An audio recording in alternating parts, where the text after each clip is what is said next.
Hi, is this the meeting for the opioid support group? I'm Sebastian, the new member. Yes, hi, you're in the right place. I'm the founder of this group, Rebecca, and this is Bridget and Daniel. Welcome. Why don't you start off by telling us your addiction story?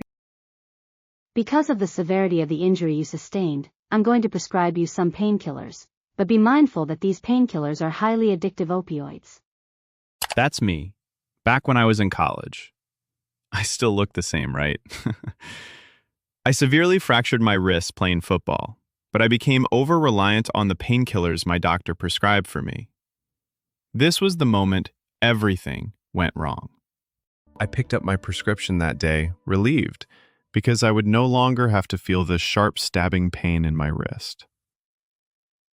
Little did I know, the dopamine release that I experienced after taking each pill was slowly robbing me of any chance of functioning without it. After a long time battling my addiction on my own, I decided to finally ask for help and enrolled in a local rehab program. I was 6 years sober and so proud of myself, but I relapsed about a month ago. And now, I'm here, asking for help again. Because that is what saved me the first time. Wow, how inspiring. I can go next. And that's me 3 years ago, driving to a party hosted by someone who I thought was my best friend. I had no clue here that my life would change forever at this party.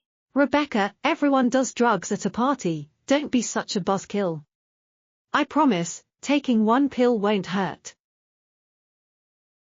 I succumbed to my friend's peer pressure because I wanted her to keep inviting me to her parties. But she lied to me. One pill did hurt. As I took them more and more regularly at parties, my tolerance grew and I started taking even more to feel the same high. And then I just couldn't stop. It seems crazy just how many paths there are to addiction.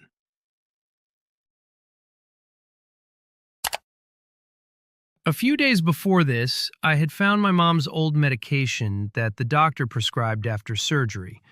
I was curious and hoped it would help me unwind. As the days went on, I started to crave the pill again, so here I was debating whether to take another one. But then, one phone call changed everything. My younger sister Bridget was in the hospital.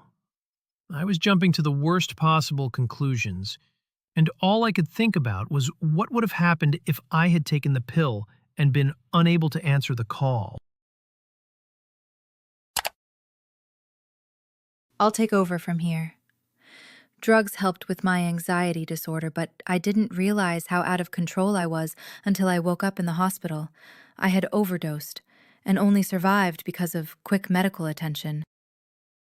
After this, I realized how quickly things go south when we aren't careful around addictive substances. I knew I had to stop before it was too late. And after I got myself some help, I decided to volunteer at a bridge clinic. That's actually where I met Bridget.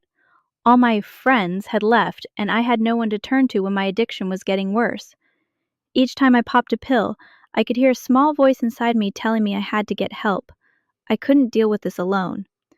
Randomly, I saw a flyer on the street about my local bridge clinic, and I nervously decided to stop by. And the rest is basically history.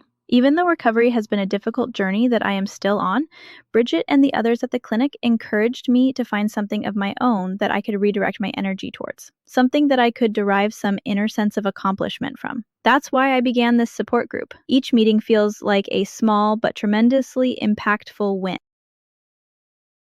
So it seems like our stories are all connected in some small way, huh?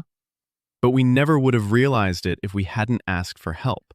It would have just passed us by.